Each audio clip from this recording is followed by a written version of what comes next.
मित्रांनो, आज आपल्याला शिकायचं आहे पुन्हा SCF highest common factor easy activity to learn the SCF. तर इथं दोन एक्झाम्पल्स आपण बघणार आहे. What is the SCF of 12 and 14. अशा इतर जर संख्या असेल तर त्याचंसुद्धा आपण या प्रकारे करू शकतो.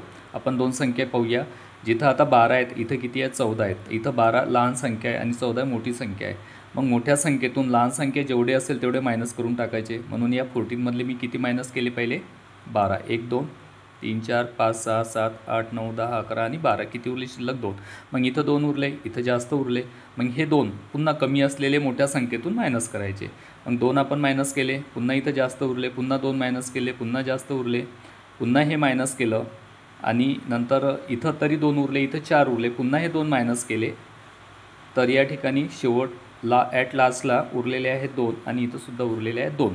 मग असं करता करता शेवटून दोन्ही ठिकाणी समान संख्या उरली पाहिजे, तेच त्याचा असतो SCF. थँक्स.